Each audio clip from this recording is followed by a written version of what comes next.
todos, bienvenidos otra vez a Epicentro. Esta es nuestra edición número 26. Como siempre, estamos revisando, ustedes ya saben, la actualidad de lo que ocurre en Bolivia. Gregorio, ¿cómo estás? Hola Jorge Luis y a toda la gente que nos ve en el país y en el exterior. Un gran saludo. Bien, entonces veamos lo que tenemos programado para hoy, lo que hemos denominado en nuestro Epicentro número 26. Y lo hemos planteado de la siguiente forma. A puertas de las subnacionales, en los últimos días del mes de diciembre y también de la gestión 2020, las subnacionales están a la puerta de la esquina.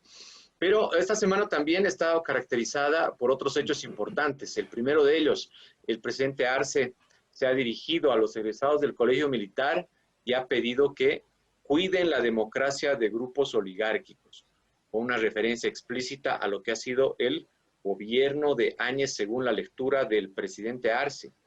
Y al mismo tiempo, el vicepresidente, David Choquehuanca, también ha salido a la palestra y ha propuesto y ha dicho, el gobierno del pueblo no es un gobierno que abusa. Y esas dos lecturas han estado acompañadas también de otro acontecimiento que durante esta semana ha sido uno de los más comentados, se ha convertido en un eje de la discusión en las redes sociales. El gobierno del presidente Arce ha decidido nombrar a Cielo Beizaga como la nueva viceministra de Deportes de Bolivia, quien con solo 19 años ha asumido esa función pública. Sí, tal vez para el análisis primero es concentrarnos en lo que dijo Arce y después Choquehuanca y relacionar estos dos discursos. Por un lado, Arce en una línea yo diría más conservadora, en el sentido en que maneja el discurso del anterior régimen, del régimen de los 13 años, del régimen de Evo Morales. Pone énfasis en que las Fuerzas Armadas deben estar al servicio del pueblo, no de las oligarquías. Sí, hay que reconocer que esta vez mencionó a Buch y a Villarruel. No hizo mención al general Torres, que en lo personal yo lo valoro, pero tiene una connotación, porque la escuela antiimperialista le pusieron el nombre Evo Morales y sus compinches de Juan José Torres. Entonces, se cuidó por lo menos en ese detalle, y eso es bueno cuando uno observa ya con el zoom y ponen el zoom en la noticia. Pero ciertamente la diferencia con el discurso de Choquehuanca es que Choquehuanca busca modificar la orientación estratégica de este régimen, de este gobierno, para diferenciarlo del anterior. Choquehuanca es el hombre de la concertación, de la reconciliación nacional. Y cuando hace unos días me preguntaban en página 7 cuál es la diferencia entre el vicepresidente Choquehuanca y el vicepresidente García Linera. Yo decía, Choquehuanca es el hombre del diálogo y Linera es el hombre de la confrontación. Y esa es efectivamente la diferencia, y que Choquehuanca todos los días en el escenario que puede marca como un cambio de la línea estratégica. El tema, como siempre en la política, es cuánta fuerza, cuánta capacidad habrá en la gente que lo sigue en la organización, en la estructura partidaria, en el gobierno, para implementar esa línea. Pero creo que esos son los matices que vale la pena observar, Jorge Luis, de los dos, el presidente y el vicepresidente de gobierno. Y el otro gran tema, Gregorio, es el nombramiento de Cielo Beizaga como la viceministra actual de Deportes.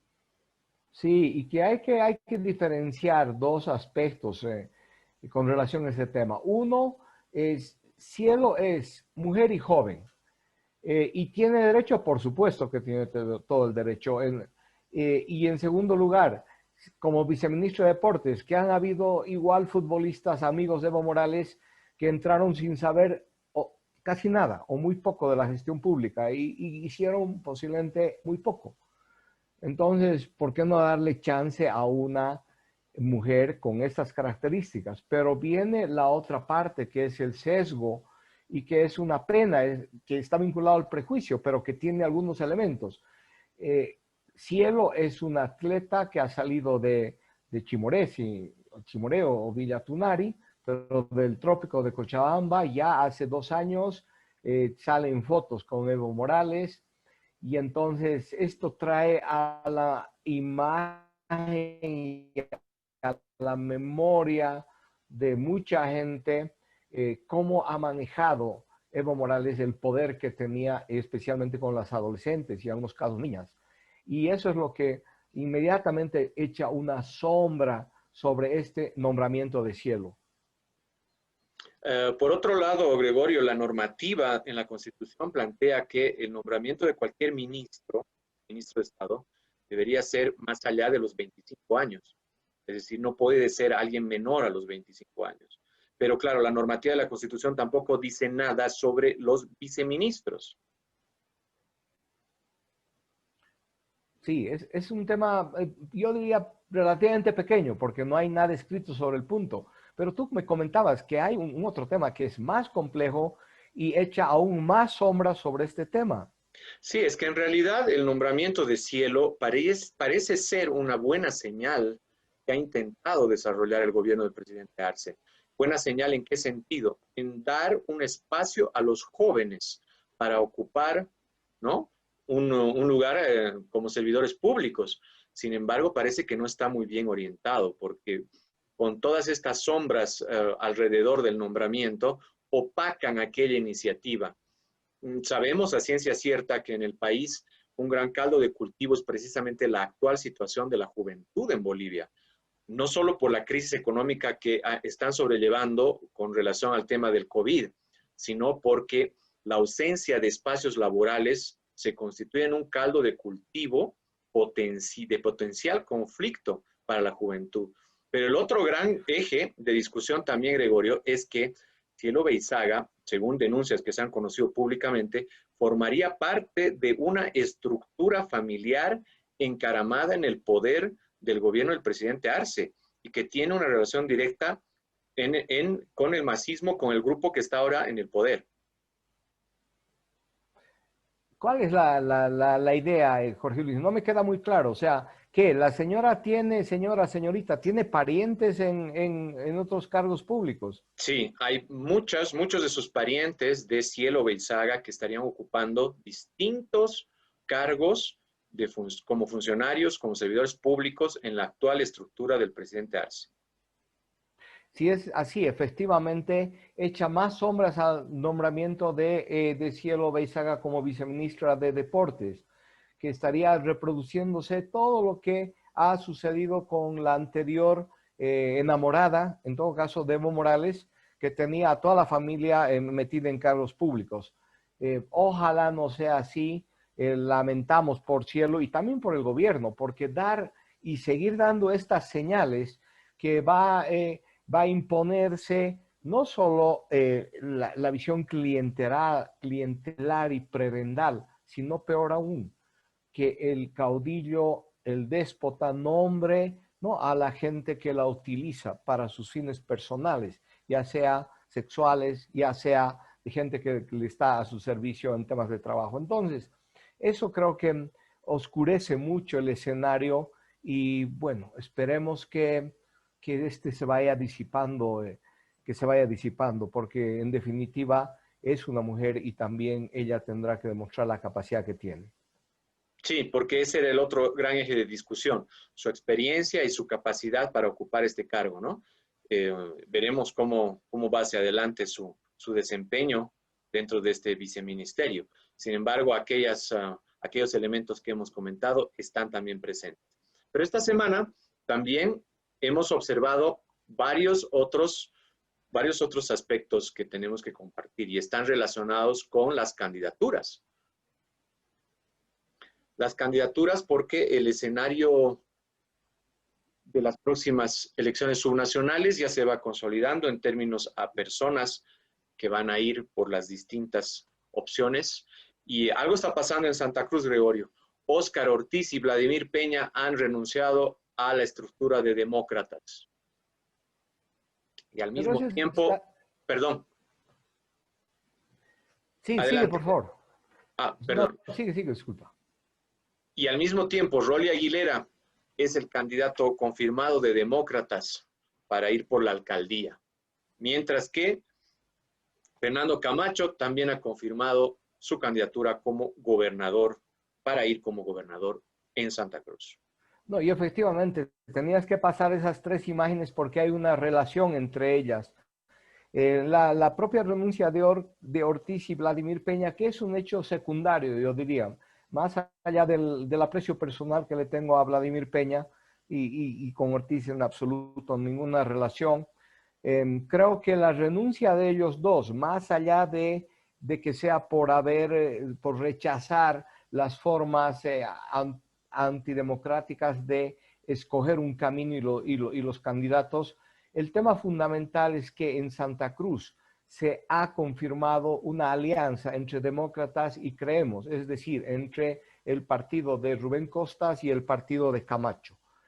Van juntos y esa fue la respuesta que le dieron a esta renuncia de estos políticos. Van juntos a las elecciones y ese es el bien mayor, este es el argumento que tiene peso, que tiene peso. En Santa Cruz la gente exige la unidad, exige que no se caiga en el mismo error de las elecciones nacionales, donde todo el mundo ha ido disperso y en general a la oposición le ha ido mal. Y entonces, al recibir este mandato, que además ha sido fuertemente presionado por las élites, por importantes, muy importantes sectores populares, de cruceños, los que viven especialmente en Santa Cruz, por el comité cívico que ha canalizado esas reuniones para lograr acuerdos de unidad. Entonces, al final, esta alianza, creemos con Demócratas. demócratas, llevan como gobernador a Camacho y en las filas de Camacho, vamos a ver esta noche, para la asamblea va a haber gente de demócratas y llevan como alcalde a Rolly Aguilera. Entonces, en definitiva, esta ha sido la causa y el malestar para estos dos miembros, altos miembros de demócratas para su salida. Esperemos que no sea un desmembramiento, especialmente por la trayectoria de Vladimir Peña, que es larga, una persona muy racional, muy diligente y que ha hecho dentro de un complejo escenario en Santa Cruz una buena acción en la Secretaría de Gobernación de Santa Cruz de la Sierra. Entonces, creo que este es el escenario, Jorge Luis. Pero manos limpias, Ortiz, Gregorio y Peña han renunciado, no, no callados, sino que han renunciado planteando varias situaciones dentro de la estructura de demócratas, donde sobre todo se estaría favoreciendo cierto tipo de intereses. Y al mismo tiempo, demócratas también desde su dirigencia máxima ha planteado, ¿no?, que el bien mayor tiene que prevalecer. Y esto es bien sui generis, Gregorio, o creo, y ahí va la consulta hacia ti. ¿Por qué creemos en la anterior elección nacional apostó a algo distinto? No apostaba a la unión, no apostaba a unir fuerzas para consolidar candidaturas, y ahora No sí hay lo que, hace. no hay que olvidarse que en las anteriores elecciones Camacho ingresa con un perfil muy agresivo. Camacho junto a Marinkovic son los que empiezan a perfilar su carrera política agrediendo a Costas, señalando que era un traidor a Santa Cruz. Entonces, esto inviabilizaba cualquier acuerdo. Eh, También tenemos información off the record que un poco la condición que ha puesto, creemos, para llegar al acuerdo es que ya no sea más Costas el candidato a alcalde de Santa Cruz, sino vayan nuevas generaciones. No olvidemos la carta de Rosemary Sandoval y cerca de 10 altos dirigentes de demócratas dirigida a Rubén Costas, donde le dicen es necesaria la renovación y hay que pensar en el departamento, en el país, antes que en intereses personales. Ese es el mensaje. Y por eso Rubén Costas ya no está más de candidato a alcalde de Santa Cruz. Y yo creo que en este caso Rolly Aguilera es igual, la gente joven, que tiene mucha perspectiva, viene de una persona cruceña muy valorada, que era el propietario e impulsó la escuela Tawichi, la escuela de fútbol, que ha sido una de las mejores cosas que se ha hecho en un país en deporte. De Tawichi han salido los mejores jugadores de fútbol de este país. Y eso es algo bueno, que hay que reconocer lo bueno que hace la gente.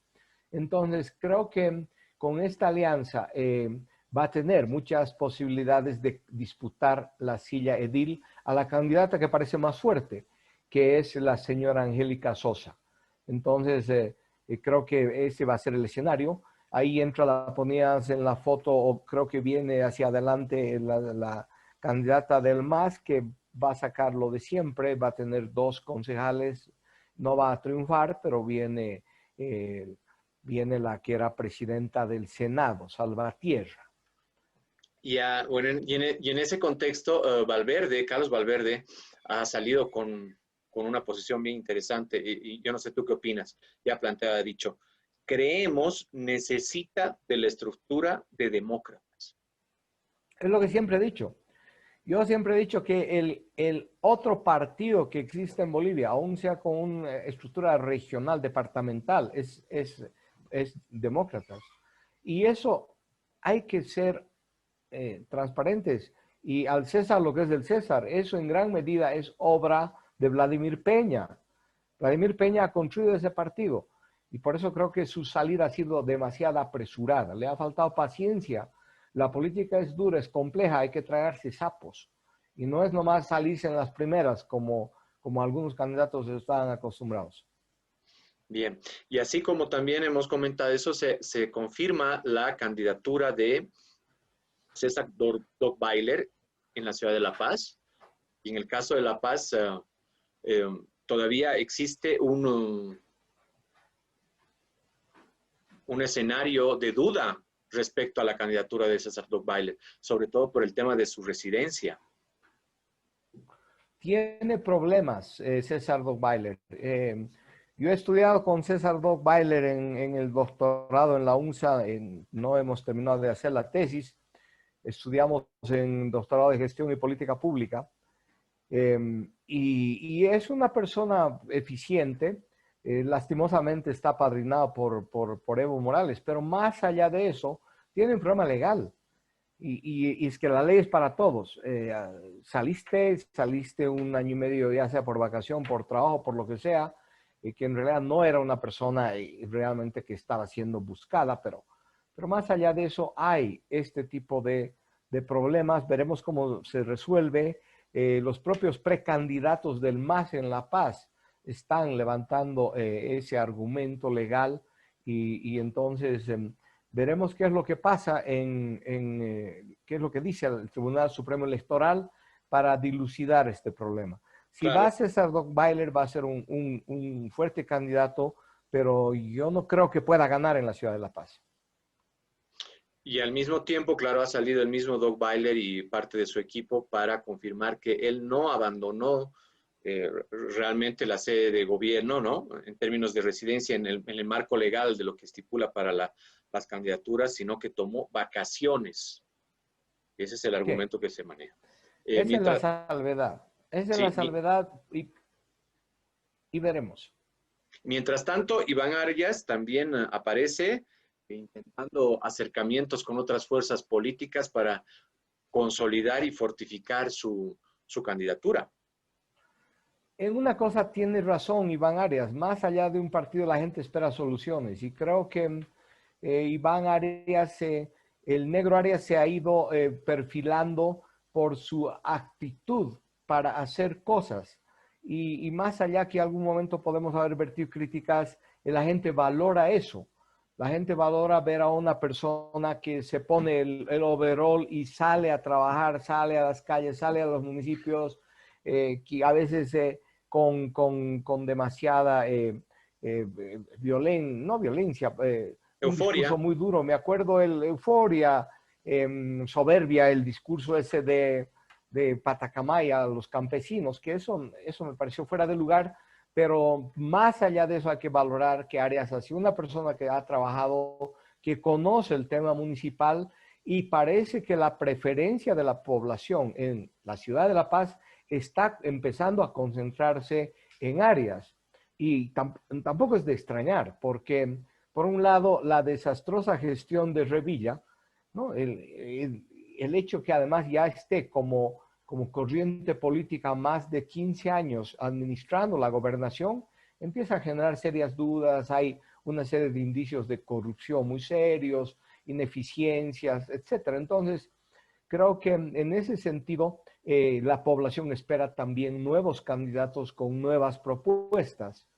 Y los otros, el contrincante que alguna vez habíamos hablado posible en esta carrera electoral municipal, que es el ex rector de la Universidad Mayor de San Andrés, que es Waldo Albarracín, que no sale hasta ahora, el que no se muestra no existe, pero además sobre él quedan las dudas, con quién va a ir, qué es lo que piensa, qué es lo que propone, y ese siempre ha sido un problema de Waldo Albarracín.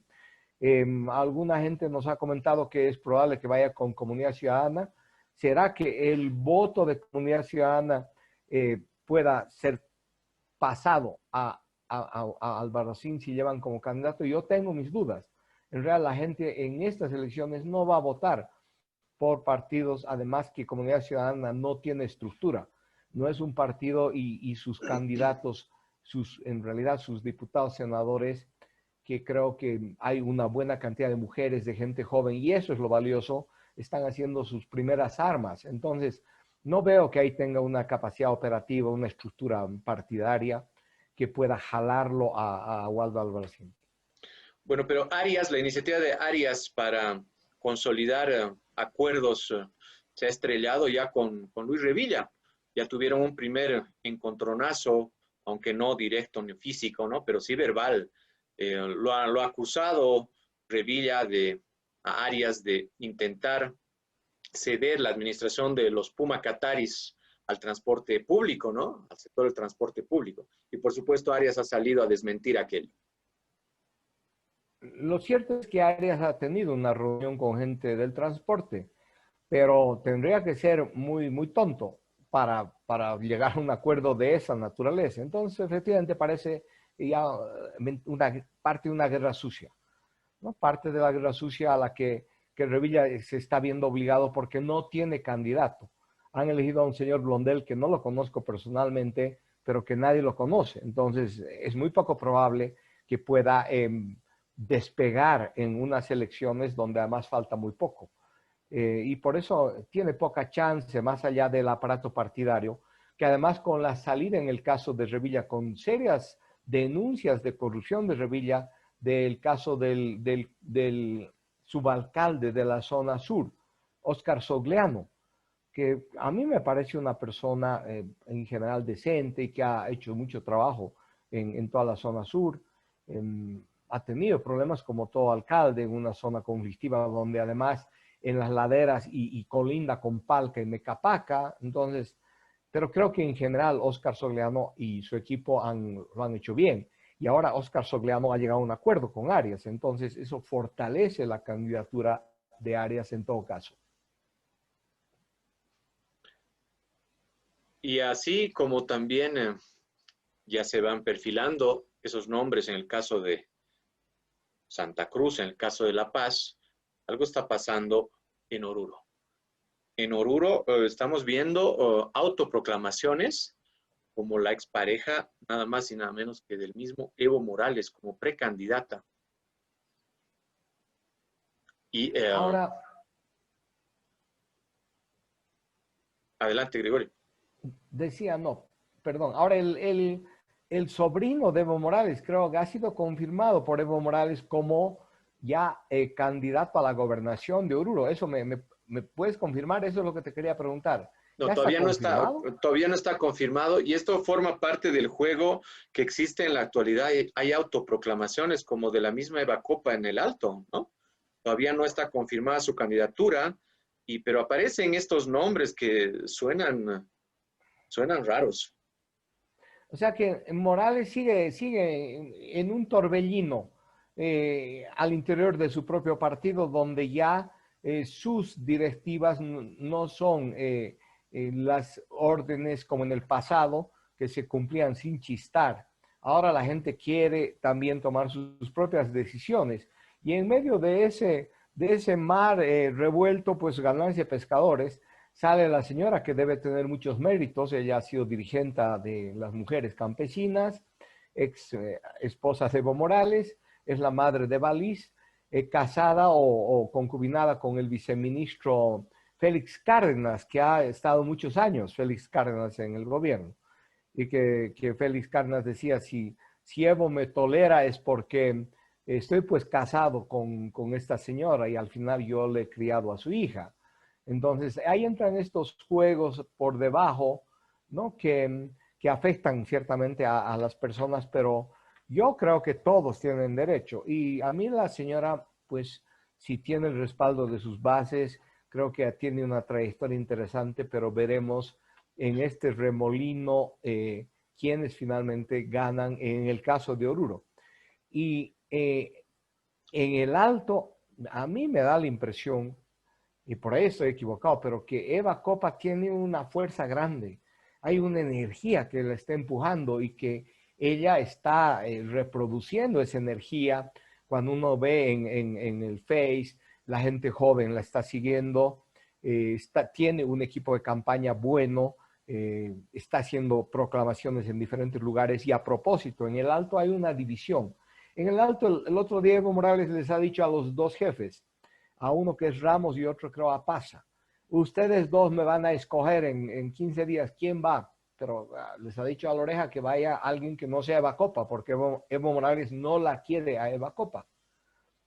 Pero claro, no pueden porque hay una corriente muy fuerte. Eva Copa ha sido elegida en una reunión donde han habido movimientos sociales, ha estado la OPEA, y entonces al final uno de los jefes terminó siendo proclamado, Ramos, hace unos días, siendo proclamado él. O sea, intenta en esta pugna y que el Evo no quiere que vaya a la Eva Copa, él ser el candidato.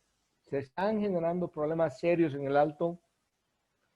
Incluso salen una serie de comentarios de con el MAS o sin el MAS, Eva Copa será alcaldesa del Alto.